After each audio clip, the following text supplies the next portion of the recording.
The journey from the private sanctuary to the Cliffside Overlook was always a passage through the core of Arden's dominion, a winding path of glass and carved stone that amplified the raw energy of the canyon. Today, however, the usual serene resonance was fractured. As Arden moved, the deep hanging energy around him pulsed with the erratic rhythm of a distant fever, a dissonant hum that tightened the air. Ilara, walking a respectful pace behind him, seemed to brace herself against it, her movements precise, her face a mask of trained calm, but her brow subtly furrowed as if perpetually listening to a distant, unpleasant sound.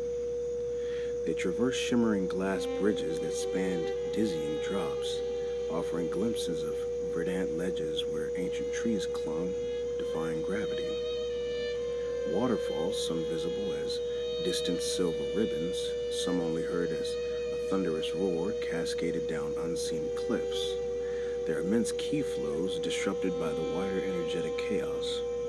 The very moss on the walls of the carved passages seemed to quiver, its bioluminescence flickering erratically like failing streetlights in a forgotten city. Arden passed by the inner courtyard, where the usually placid pond now showed tiny, unnatural ripples despite the lack of a breeze. Even the water lilies seemed to droop, their vibrant green dulled, their key flow disturbed. He felt this subtle tremor in the carefully harmonized energies, a sign that Alyssin's broad spectrum attacks were even penetrating his meticulously cultivated inner sanctums, reaching out like insidious tendrils to unravel his own profound stillness. Finally, they reached the Cliffside Overlook, a breathtaking two-story glass structure cantilevered impossibly from the sheer rock face. It was designed for panoramic observation, offering an unobstructed vista of the vast canyon system, the distant mist-shrouded peaks of the outer disk, and the faint, almost imperceptible shimmer of the Antarctic Wall on the far horizon. Inside, the usual comfortable furnishings seemed almost insignificant against the overwhelming, troubled grandeur of the view. Arden approached the central console, a sleek, minimalistic surface of polished glass, polished black stone that hummed with a low, steady energy, a counterpoint to the chaotic frequencies in the air. His fingertips brushed its surface, and the glass walls around him subtly altered. The sweeping natural panorama outside remained, but superimposed upon it, like a transparent living membrane, were intricate geomantic schematics. Green, glowing lines, the major dragon lines, pulsed across the landscape, some now showing faint, unstable distortions. Red tendrils like angry veins indicated areas of dense human activity and their corresponding key disturbances, but overlaying it all was a new, unsettling network, a web of shimmering, almost ethereal light, following the contours of human communication networks. It was the internet, rendered as pure key, a restless, glowing spiderweb across the perceived world. Magnify current global psychological resonance, Arden commanded, his voice steady, vibrating with the subtle power he had evoked simply by existing. The view zoomed in, focusing on the densely populated areas of the disk. The green geomantic lines faded slightly, replaced by swirling patterns of muted blues, purples, and angry reds. These were the global key signatures of human emotion, the collective fear, anxiety, and confusion that now pulsed through the connected consciousness of humanity. The Amygdala Gambit, Arden stated, his tone devoid of overt emotion, yet heavy with ancient knowing. She is targeting their primal fear, Alara, not with directed images of the true Earth, not yet, but with resonance. On the overlaid screen, specific regions flared bright red and cracked with chaotic energy like festering wounds on a planetary body. These were the epicenters of the day's symptoms. A major financial district pulsed with panic, a surge of bright red across the digital map. Ilara murmured, reading a small data stream that scrolled on a secondary panel. Global stock markets reacting to unseen instability. Algorithms predicting unprecedented volatility. The calling it a technical anomaly. Arden simply watched, seeing the past numbers to the raw, visceral fear of billions losing their perceived security. Alyssin had found a way to weaponize uncertainty, making the very bedrock of human belief tremble.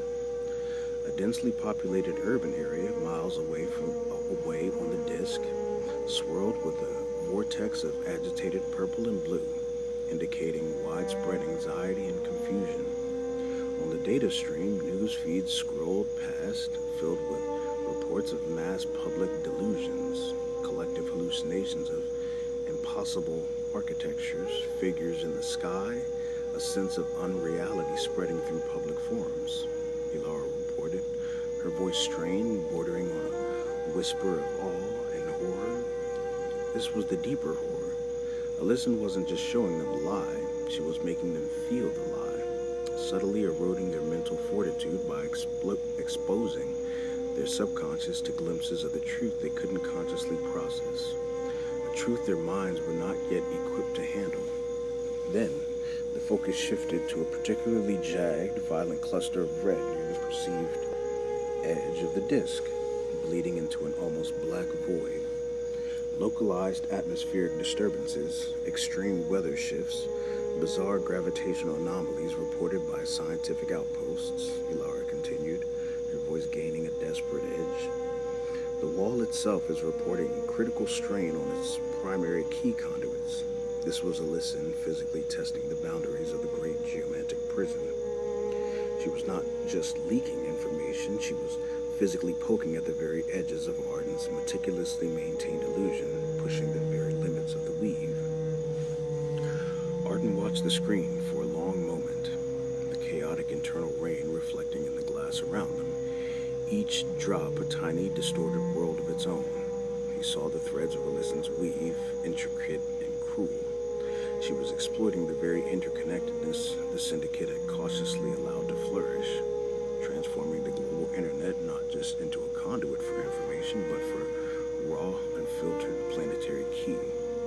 Every search, every viral video, every flicker of a screen was a minute geomantic exchange, and Alyssin was subtly redirecting this vast, chaotic network to resonate with primal fears, to hint at the vastness beyond their perceived sphere, to whisper the lie of the flat earth directly into the amygdala. The 5G networks, the Wi-Fi mesh, the very fabric of their smart cities. Arden finally spoke, his voice low, a deep rumble that seemed to vibrate the very air. She has turned them into instruments of psychic resonance. Humanity's reliance on these threads has made them exquisitely vulnerable. Each new upgrade they crave is another filament for her to manipulate, another weakness to exploit.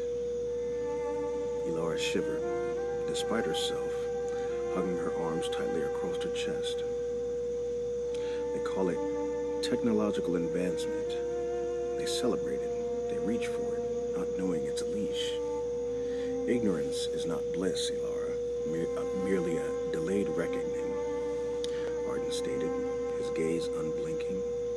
He turned from the console, his eyes fixed on the faint shimmer of the distant Antarctic Wall, that colossal scar on the face of the flat Earth.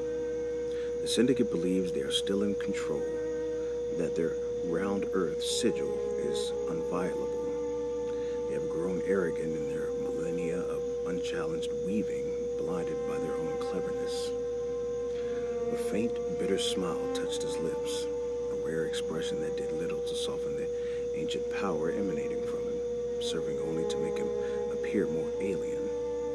But Alyssin has seen the deeper truth, that the old methods of containment are failing, that the very key of the planet yearns to break free from the constraints we imposed. She merely chooses a more reckless path than I would, tearing at the membrane of reality. He paused, the distant hum of the world's agitated key filling the silence, then added, almost as an afterthought, or perhaps the chaos she invites is precisely the leverage I need to force their hand, to awaken them to the true danger. Ilara didn't respond immediately.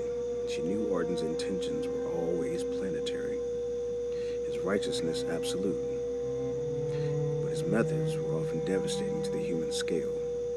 If Alyssin's actions were tearing at the fabric of human sanity, what would Arden do to the Syndicate itself, the powerful, secretive group that allowed such chaos to fester? His plans were always grand, always terrifying. Prepare the long-range geomantic scanners, Arden instructed, his gaze hardening on the distant wall, as if he could bore through it with his sheer will. I want to observe the true flux of ki across the wall itself.